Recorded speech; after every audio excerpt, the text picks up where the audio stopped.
Be bold. Don't be afraid to be seen trying.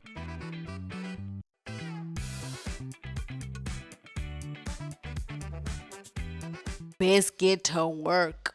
And that's a wrap on Q2. Wow, 2025 is flying by. This is a great opportunity to look back and practice gratitude for the days we got to have. This year I've been building the habit of starting my mornings praying, reading the Bible, and thinking of at least 3 things I'm grateful for. This week, the 2nd of July passed, making it the official halfway point of the year. 183 behind us and 183 ahead of us.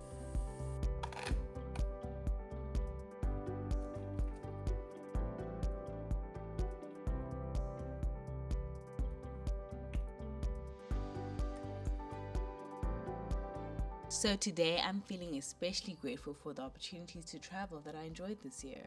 I've been able to travel to Houston, Orlando, and see all kinds of people and beautiful things.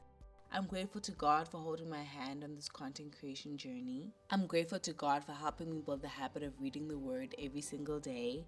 It's really gotten me closer to God and helped me better understand what it means to be a Christian. I'm grateful to live in the age of technology. I get to call my family even though we're kilometers and kilometers apart and see their beautiful face.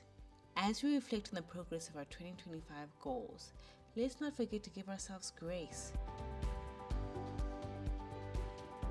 Just to open up a bit, my fitness journey has been up and down so much this year. My consistency week to week has not been the way I hoped, but lately, especially in Q2, I have been able to be consistent. One thing that helps me get up and get to the gym even when I've fallen off is seeing my goals. Don't underestimate the power of writing your goals down. The power of writing down your goals is emphasized in the Bible.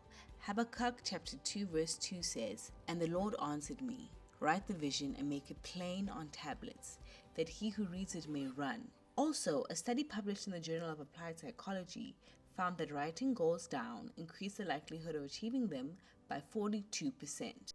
I wrote my workout goals in an A3 page along with my other goals. It's stuck up on my wall next to my closet so I see it every day. And it's become a gentle nudge to remind myself to keep going even on the hard days.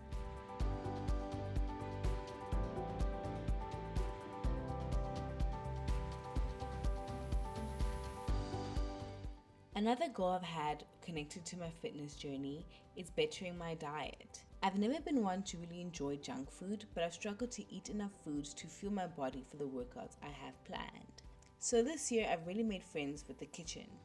I've learned to cook foods that remind me of home, are delicious, and are healthy. Seeing my goals on that piece of paper every single day feels like a contract from my old self to my current self, and I feel obliged to do my part, the part that my old self was trusting my current self to do. That A3 page with my goals has withered over time, but seeing those crinkles and folds on the page just gave me confidence to keep going for the second half of the year because I've stuck with it this long. I mean, another 6 months, I can do it, and so can you. This top is killing me. Let's just go with it. We're trying things out. We are in the middle of the year and we're going to be open and honest about how this year has been going and what we plan to do to make it even better. The second half of the year is always my favorite part because it always ends up being better than the first. I don't know why that is.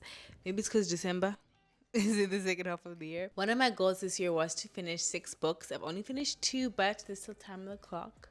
One of those books is Atomic Habits by James Clear. If you haven't read it, get reading it. It's one of the most popular books I've ever heard of. It's right there with Rich Dad Poor Dad, which I have read. It's a good book too. One of my biggest takeaways from James Clear's book is goals are good for setting a direction, but systems are best for making progress, and that couldn't be more true. Seeing my goals written down every day has been a great motivator for me. Not only motivation, but just keeping me focused and in step with the promise I made to myself at the beginning of the year. But as great as goals are, systems is how you get there. There's no point in having goals if you don't have actionable steps inching you a little bit closer every day to get to that goal by the end of the year. Systems are the roadmap that you use to get to the goals. Systems are routines, habits, things that you do in order to take the steps to get to those goals. For example, when it comes to my fitness journey, I have a certain weight goal, 60 to 65 kilograms, and a certain number of centimeters around my hip and around my waist. That's great, amazing, specific, and spectacular written next to my closet. But what am I doing to get there? That's where my workout routines come into play. Now, setting up a workout routine that works for me consistently over like months was a bit tricky. This year I found I'm more likely and more efficient in the gym with an afternoon workout session. I eat around midday, like 12 p.m. So by 3:30 I'm ready to go to the gym. I'm in there before the post-work rush and done by 5 before the post-work rush. I hate working out around the post-work rush because everybody's in the gym. I can't get to my treadmill, I can't get to my weight, nothing's available. So I get to avoid that completely. And I get home around 5:30, eat, wash. By the time I'm done, I get to watch Love Island. That comes out at 6 p.m. It just works out perfectly for me. And bonus, this works out for my other goal. Another goal of mine was to eat earlier. I had this bad habit of eating dinner around 10 p.m. And if you're part of the Fit Fam lifestyle, you know you have to eat way before you go to bed, at least 4 hours. And I was not doing that. Sometimes I would just eat and go to sleep straight after, which is so bad. So fitting in this workout before dinner time works out best for me. It really took trial and error to figure out what works for me. So don't beat yourself up if you haven't got it already. And don't be afraid to switch it up. Like I said, I used to be a morning routine person. Then I tried something new and now I'm an afternoon person. So as you reflect on the first half of the year, please practice gratitude. One thing that I'm also grateful for is starting this content creation journey. It took me a while to get here, but I'm here. I finally got over the cringiness of being seen trying. And I started still scared, started still feeling very cringy. But I'm over it now, and now I can really enjoy the experience of being a content creator.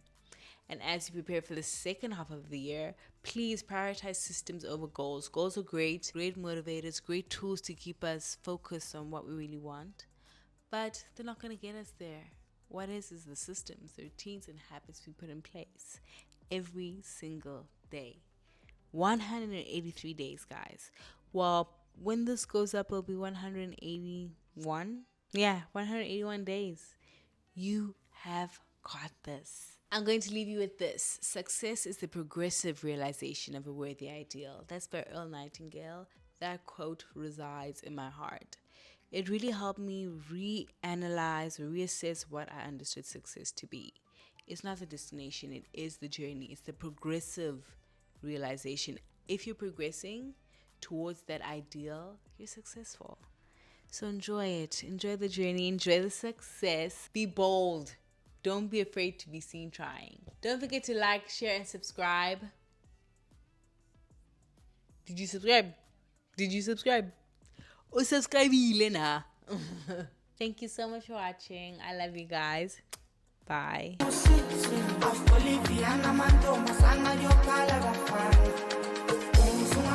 This where God, nobody want to work no more. Best get to work. Have you subscribed?